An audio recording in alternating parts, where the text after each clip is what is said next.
Ex-President Goodluck Jonathan has urged Nigerians not to despair despite the current challenges, but continue to nurture hope in the possibilities of greatness within the country. Hi, welcome to What's Happening. These are our top 10 stories countdown today. At number 10, makeshift scaffolding set up at a church in Ethiopia collapsed on Wednesday, killing at least 22 people and injuring 55, state media said. The incident occurred at around 7:45 a.m. in the town of Areti, roughly 70 kilometers east of the capital Addis Ababa, when the group was visiting for an annual Virgin Mary festival. Some remained under the rubble, he said, without giving any further details about those trapped or possible rescue efforts.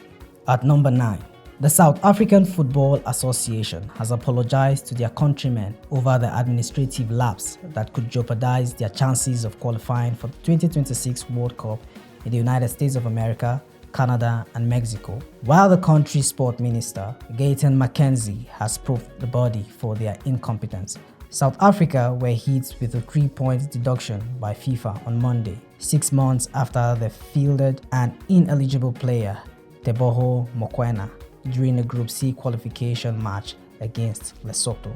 At number 8, the Minister of Education, Dr. Tunji Alausa, has resolved the lingering labor dispute at the Federal Polytechnic, Akwa, in the southern Ijo local government area of Bayelsa State. The minister had summoned parties to the industrial dispute that left the Polytechnic located on the banks of the River Non in Bayelsa to shut down since July 11 to a mediatory meeting on September 29.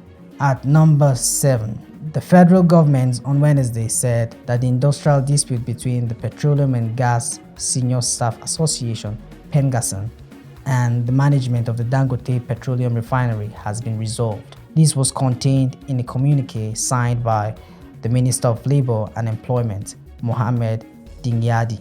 At number 6, the National Working Committee of the People's Democratic Party, PDP, has approved the dissolution of the Akwa State Executive of the party. Consequently, the NWC approved the composition of a 31-member Caretaker committee to run the affairs of the Akwa State chapter from Tuesday, September 30, 2025, for a period not exceeding 3 months or until a new state executive committee is elected in the state. At number 5, as Nigeria marks 65 years of nationhood, Plateau State Governor Caleb Mutfwang has prayed for peace and unity. He stressed the need for renewed commitment to peace, unity, and national transformation that will enhance the welfare and well-being of citizens. Mutfwang also paid glowing tributes to the founding fathers of the nation, acknowledging their courage, resilience, and spirit of togetherness, which laid the foundation for Nigeria's independence. At number 4,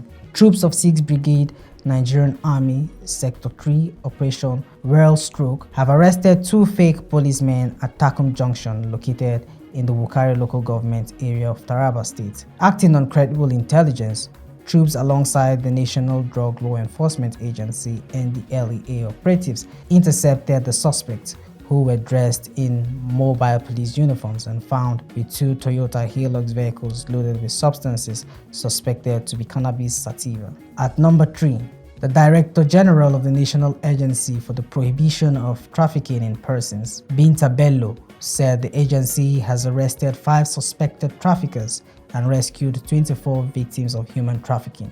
A statement by NAPTIP's National Press Officer Vincent Adekoye on Wednesday said the feat was achieved when it led a high-powered special operation at the Nnamdi Azikiwe International Airport, Abuja. At number 2, Nigerian Railway Corporation (NRC) says it has resumed passenger train services on the Abuja-Kaduna corridor. The corporation on Wednesday said that all necessary checks had been concluded on the train. The NRC says the resumption underscores its commitment to ensuring smooth, reliable, and secure train services for the traveling public. At number 1, ex-President Goodluck Jonathan has urged Nigerians not to despair in spite of the current challenges, but continue to nurture hope in the possibilities of greatness within the country. Jonathan stated this in his goodwill message to Nigerians on the occasion of the 65th independence anniversary. The statement was issued by his media advisor, Mr. Okechukwu Eze, in Abuja on Wednesday. That's all for today. See you next time on What's Happening.